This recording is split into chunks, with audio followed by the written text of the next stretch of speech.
10 Worst Moments in U.S. History. This list is a response to the one published a couple of days ago with the topic of 10 great moments in American history. A lot of people objected and asked for a list with 10 worst moments in American history.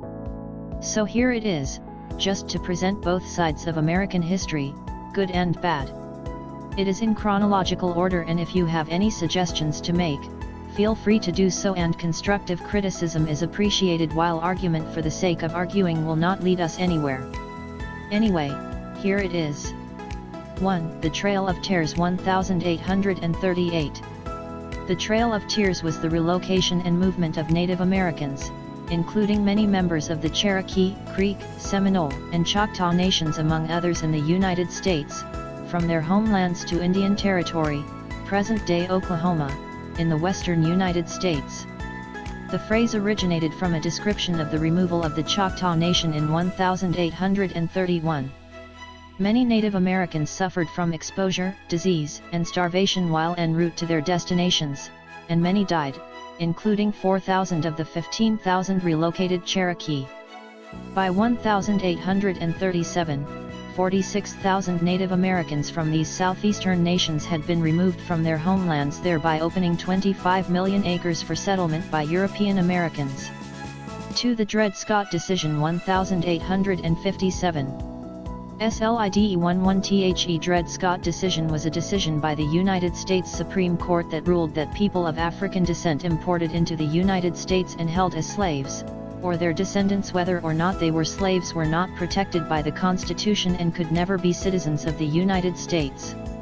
It also held that the United States Congress had no authority to prohibit slavery in federal territories. The court also ruled that because slaves were not citizens, they could not sue in court. Lastly, the court ruled that slaves as chattel or private property could not be taken away from their owners without due process. 3. The Battle of Antietam 1862. The Battle of Antietam, fought on September 17, 1862, near Sharpsburg, Maryland, and Antietam Creek, as part of the Maryland Campaign, was the first major battle in the American Civil War to take place on northern soil. It was the bloodiest single-day battle in American history, with about 23,000 casualties. The Union had 12,401 casualties with 2,108 dead. Confederate casualties were 10,318 with 1,546 dead. This represented 25% of the Federal force and 31% of the Confederate. More Americans died on September 17, 1862, than on any other day in the nation's military history. Several generals died as a result of the battle, including Major Gens. Joseph K. Mansfield, Israel B. Richardson, and Brig General Isaac P. Rodman on the Union side, all mortally wounded, and Brig Gens. Lawrence O. Branch, William E. Stark on the Confederate side, killed. 4. The Stock Market Crash 1929. A massive drop in value of the stock market helped trigger the Great Depression, which lasted until the increased economic activity spurred by WW2 got us going back in the right direction. The Great Depression had devastating effects in virtually every country, rich and poor. Personal income, tax revenue, profits, and prices dropped, and international trade plunged by a half to two-thirds.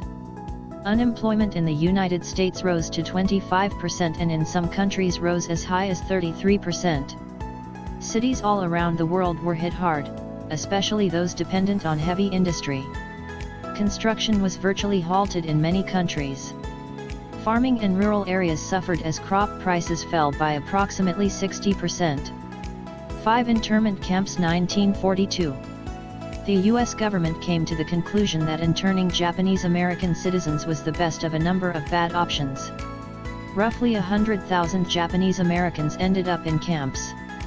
U.S. President Franklin D. Roosevelt signs Executive Order 9066 on February 19, uprooting Japanese Americans on the West Coast to be sent to internment camps. The order led to the internment of Japanese Americans, or IAs, Americans of Japanese ancestry, in which some 120,000 ethnic Japanese people were held in internment camps for the duration of the war. Of the Japanese interned, 62% were Nisei, American-born, second-generation Japanese-American and therefore American citizens, or Sansei, third-generation Japanese-American, also American citizens, and the rest were Issei, Japanese immigrants and resident aliens, first-generation Japanese-American. 6. Dropping of the bomb 1945. A decision was taken to drop atomic bombs on Japanese civilians, killing roughly 200,000 people in total to shorten the war.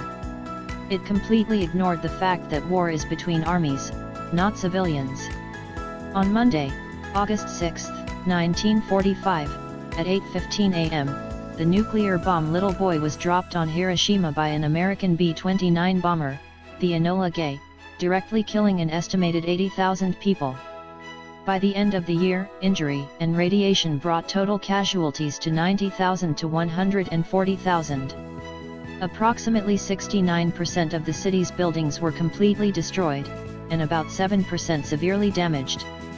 On August 9, 1945, Nagasaki was the target of the world's second atomic bomb attack, and second plutonium bomb. The first was tested in New Mexico, USA, at 11:02 a.m., when the north of the city was destroyed and an estimated 40,000 people were killed by the bomb nicknamed Fat Man. According to statistics found within Nagasaki Peace Park, the death toll from the atomic bombing totaled 73,884, as well as another 74,909 injured, and another several hundred thousand diseased and dying due to fallout and other illness caused by radiation. 7. Bay of Pigs 1961. Kennedy's decision to go forward with the invasion and then deny them air support doomed the entire enterprise to failure. Today, 44 years later, Fidel Castro, a die-hard enemy of the United States, is still in power. The plan was launched in April 1961, less than 3 months after John F. Kennedy assumed the presidency in the United States. The Cuban armed forces, trained and equipped by Eastern Bloc nations, defeated the exile combatants in 3 days. Bad Cuban-American relations were made worse by the 1962 Cuban Missile Crisis. The invasion is often criticized as making Castro even more popular, adding nationalistic sentiments to the support for his economic policies. Following the initial attacks by 8 CIA-owned B-26s on Cuban airfields, he declared the revolution Marxist-Leninist. There are still yearly nationwide drills in Cuba during the Dia de la Defensa, Defense Day, to prepare the population for an invasion. 8. Vietnam 1960s. Vietnam War. The United States entered the war to prevent a communist takeover of South Vietnam as part of their wider strategy of containment. Military advisors arrived, beginning in 1950. U.S. involvement escalated in the early 1960s, with U.S. troop levels tripling in 1961 and tripling again in 1962. The war exacted a huge human cost in terms of fatalities, including 3 to 4 million Vietnamese from both sides, 1.5 to 2 million Laotians and Cambodians, and 58,159 U.S. soldiers.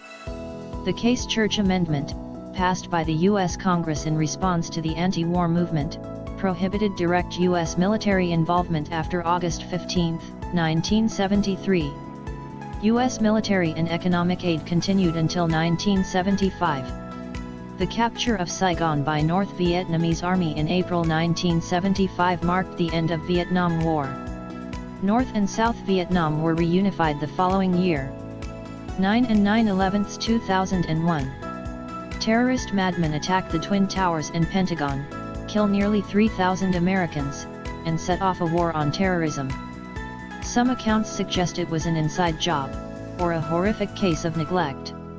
Afghanistan invaded to destroy the groups, Taliban and Al-Qaeda. America itself made, trained and armed to fight the Russian invasion. The campaign is still going on and has spilled into neighboring Pakistan, India and Iran, highlighting the inability of American forces to contain the war. The initial attack removed the Taliban from power, but Taliban forces have since regained some strength. The war has been less successful in achieving the goal of restricting Al-Qaeda's movement than anticipated. Since 2006, Afghanistan has seen threats to its stability from increased Taliban-led insurgent activity, record high levels of illegal drug production, and a fragile government with limited control outside of Kabul. 10 Iraq 2003. The invasion of Iraq on the basis of alleged reports saying Iraq possesses WMDs. Nothing found but hundreds of thousands of lives shattered. Bush later admitted that my biggest regret of the presidency has to have been the intelligence failure in Iraq. In 2005, the Central Intelligence Agency released a report saying that no weapons of mass destruction had been found in Iraq. The invasion of Iraq was strongly opposed by some traditional U.S. allies, including France, Germany, New Zealand, and Canada. Their leaders argued that there was no evidence of WMD and that invading Iraq was not justified in the context of UNMOVIC's February 12, 2003 report. On February 15, 2003, a month before the invasion, there were many worldwide protests against the Iraq War, including a rally of 3 million people in Rome, which is listed in the Guinness Book of Records as the largest ever anti-war rally. According to the French academic Dominique Rennie, between January 3 and April 12, 2003, 36 million people across the globe took part in almost 3,000 protests against the Iraq War, but the decision remained and Iraq was invaded. McCarthyism. McCarthyism is the politically motivated practice of making accusations of disloyalty, subversion, or treason without proper regard for evidence. Originally coined to criticize the anti-communist pursuits of U.S. Senator Joseph McCarthy, McCarthyism soon took on a broader meaning, describing the excesses of similar efforts. During the post-World War II era of McCarthyism, many thousands of Americans were accused of being communists or communist sympathizers and became the subject of aggressive investigations and questioning before government or private industry panels, committees, and agencies. Many people suffered loss of employment, destruction of their careers, and even imprisonment. Historian Ellen Schrecker wrote that in this country, McCarthyism did more damage to the Constitution than the American Communist Party ever did. Thank you for watching. Please like, comment, share and subscribe to our channel.